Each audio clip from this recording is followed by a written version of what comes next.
ತುಂಬಾ ರುಚಿಯಾಗಿ ಈ ಸೋರೆಕಾಯಿನಲ್ಲಿ ಸಾಂಬಾರ್ ಮಾಡ್ಕೊಳ್ಳೋ ತೋರಿಸ್ಕೊಡ್ತೀನಿ. ಮೊದಲು ನಾವು ಈ ರೀತಿ ತೊಗರಿ ಬೇಳೆನ ಬೇಯಿಸಿ ನುಣ್ಣದಾಗಿ ಮಾಡಿ ಎತ್ತಿಟ್ಕೊಳ್ಬೇಕು. 150 ಗ್ರಾಂನಾಗುವಷ್ಟು ತೊಗರಿ ಬೇಳೆ ತಗೊಂಡಿರೋದು ಇಲ್ಲಿ. ನಂತರ ಒಂದು ಕಡಾಯಿನಲ್ಲಿ ಎಣ್ಣೆ, ಸಾಸಿವೆ, ಜೀರಿಗೆ, ಕರಿಬೇವಿನ ಸೊಪ್ಪು, ಮೆಣಸಿನಕಾಯಿ, ಈರುಳ್ಳಿ ಹಾಗೆ ಬೆಳ್ಳುಳ್ಳಿನ ಹಾಕೊಂಡ್ಬಿಟ್ಟು ಚೆನ್ನಾಗಿ ಫ್ರೈ ಮಾಡಬೇಕು. ಚೆನ್ನಾಗಿ ಫ್ರೈ ಆಗಿದ ನಂತರ ಒಂದ್ 2 ಟೊಮೊಟೊ ಹಣ್ಣು ಹಾಗೆ 1 ಸೋರೆಕಾಯಿ ಮತ್ತೆ ರುಚಿಗೆ ತಕ್ಕಷ್ಟು ಉಪ್ಪು, ಅರಿಶಿನ ಹಾಕೊಂಡು ಚೆನ್ನಾಗಿ ಮಿಕ್ಸ್ ಮಾಡಬೇಕು.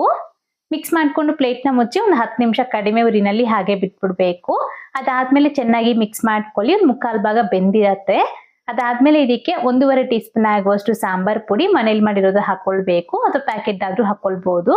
ನಂತರ ಇದನ್ನ ಚೆನ್ನಾಗಿ ಮಿಕ್ಸ್ ಮಾಡ್ಕೊಂಡ್ಬಿಟ್ಟಿದ್ರಲ್ಲಿ ಒಂದು 4-5 ಟೇಬಲ್ ಸ್ಪೂನ್ ಆಗುವಷ್ಟು ಹುಣಸೆ ರಸ, ಅದೇ ರೀತಿ ಫಸ್ಟ್ ನಾವು ಬೇಯಿಸಿ ನುಣ್ಣಕ್ಕೆ ಮಾಡಿ ಎತ್ತಿಟ್ಕೊಂಡಿರೋ ಈ ತೊಗರಿ ಬೇಳೆ, ಮತ್ತೆ ನಿಮ್ಗೆ ನೀರ್ ಎಷ್ಟು ಬೇಕು ಅಂತ ನೋಡ್ಕೊಂಡು ಅಷ್ಟು ನೀರ್ನ ಸೇರಿಸ್ಬಿಟ್ಟು ಒಂದು 10 ನಿಮಿಷ ಚೆನ್ನಾಗಿ ಕುದಿಸ್ಕೊಳ್ಬೇಕು. ಅದಾದ್ಮೇಲೆ ಕೊತ್ತಂಬರಿ ಸೊಪ್ಪನ್ನ ಹಾಕಿ ಮಿಕ್ಸ್ ಮಾಡ್ಕೊಂಡ್ರೆ ನಮ್ಗೆ ಸೋರೆಕಾಯಿ ಸಾಂಬಾರ್ ರೆಡಿ.